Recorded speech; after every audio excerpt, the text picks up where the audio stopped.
The gentlelady from Georgia is recognized for 5 minutes. Thank you, Mr. Speaker. I proudly rise today in a bipartisan effort to release the Epstein files finally, after 5 administrations have covered it up. There's been an ongoing trend to praise staunch MAGA supporters as they cross the aisle away from Trump land. Although anyone who's seen Donald's madness from the get-go can appreciate Trump losing a sycophant or two, it's important we realize who these people are and remember who they used to idolize. As we should also be questioning the overlying reason why they would be doing this in the first place. What up, you guys? I'm Kent E.S. Larwill, and I'm a writer, YouTuber, who talks about everything from philosophy, politics, storytelling, and more. The easiest way to support what I do is to subscribe to this channel and like this video. It's free and takes a second to do. Recently, we've seen Marjorie Taylor Greene change her stance on Trump.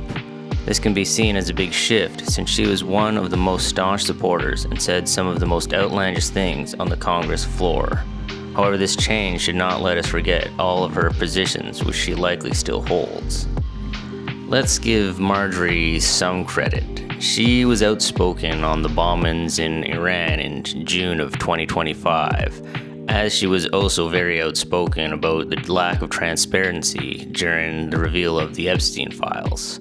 At least in these two categories, we see her definitely pushing against the MAGA position. These were good things to see coming from a once painted red MAGA supporter. But why is she doing this? Some point to the fact that Marjorie likely had a ploy to become governor of Georgia and Trump blocked her, but looking at the timeline, it looks like she was outspoken against MAGA before this. The Trump-Marjorie Taylor Greene feud precedes her being blocked to be governor, and in fact, it is more likely the blocking is the result of Marjorie's pivot to anti-Trump rhetoric. So why the shift? The first sign of Marjorie's turn on Trump goes back to June 2025 when she spoke out against the first bombing of Iran. There's no real other big event around that point, but if you take a quick look at Trump's popularity during the bombing, we can see his approval ratings had a big decline since his inauguration, something I'm sure our favorite outspoken congresswoman was well aware of. So did Marjorie take a firm stance on her principles and became outspoken about the war in Iran? Or was she watching which way the wind was blowing? Perhaps her stance came more from protecting her brand than it did from having integrity, and although she'd inevitably get pushback from Trump and MAGA, never underestimate the persona of a maverick. Marjorie's pivot seems to have arrived at a convenient time where Trump's approval is fallen, and fallen in a way it will likely never bounce back from. So maybe Marjorie's shift is more of her long-term political desires rather than an idealistic one. In a state like Georgia, where it tends to lean paper-thin between Republican or Democrat, a governor or senator candidate needs every edge he or she can get. It would be even more beneficial if they demonstrated it in one small way or another. They somehow straddled the line between the two parties. Here's something you all may not know about me. I think a lot of people on the left are learning that when I ran for Congress in 2020, I ran criticizing Republicans and Democrats equally, because I come from a working class family, ran a construction company for over 20 years, and I feel like the government has failed all of us. And it purely disgusts me. It really does. And Marjorie Taylor Greene is no moderate Republican, but her shift on changing against Trump gives her a clear differentiator over other MAGA members, where most are seen as soulless drones going down with the ship as Trump's approval plummets. Marjorie can look back on things and say, hey, remember when we all thought Trump was the worst? I thought Trump was the worst then too. It sets her up politically to be seen as more reasonable than the rest of the sycophant hodgepodge. This is beneficial to her if she runs for governor or senator in Georgia after Trump's fall in the distant future. Or, quite possibly, makes her out to be a unique choice for the presidential candidate in 2028. Time will only tell where we see Marjorie next. We need to give a quick shout out to Elon Musk here. Elon's very short-lived bout with Trump can show how much a grifter can flip-flop simply for the sake of one's own interests.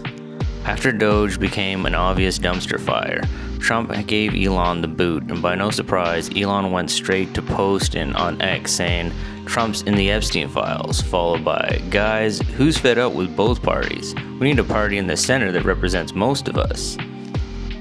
Oh, how quickly did Dark MAGA change his tune to the moment he's no longer in the inner circle. Sure enough, only a short while later, Elon came crawling back, pleading to stay in Trump's good books, just so he can maintain his clout with the Republican Party.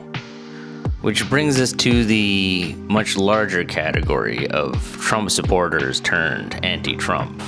There were many YouTubers who hosted Trump leading up to the 2024 election, and after talking to him once or twice, they inevitably came out supporting him.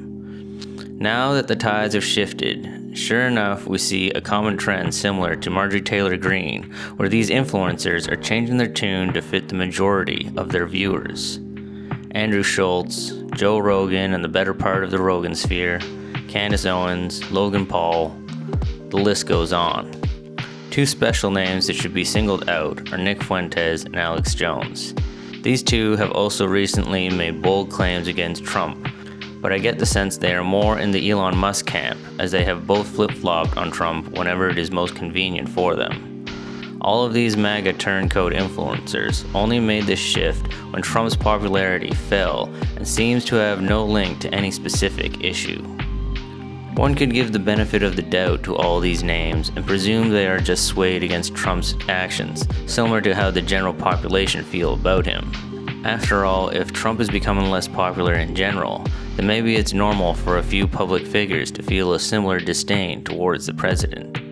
This seems too coincidental. Many of these people were very strong, principled, and outspoken people. For them to just turn like that doesn't really seem to add up. As steadfast as they were, ready to ride and die with Trump less than a year ago, for some of Trump's biggest supporters to turn on him so easily in his second term makes it clear to me there were ulterior motives. You would think they would give their respective leaders some more grace as they've done in the past. Something else must be guiding them, and that guide is the sway of public opinion. As we watch these people change their stance on Trump, for one reason or another, we need to keep it fresh in our minds who they used to support and when it was popular to do so, and then ask ourselves, did they really change their minds, or are they just following a trend? I'm all for forgiving those who genuinely regret their endorsement of MAGA and are ready to speak out against it. But the politicians, attention-seeking billionaires, and trend-following influencers, we have to approach this change with a great deal of skepticism and wonder if these are just grifters adjusting their grift to get the better of us.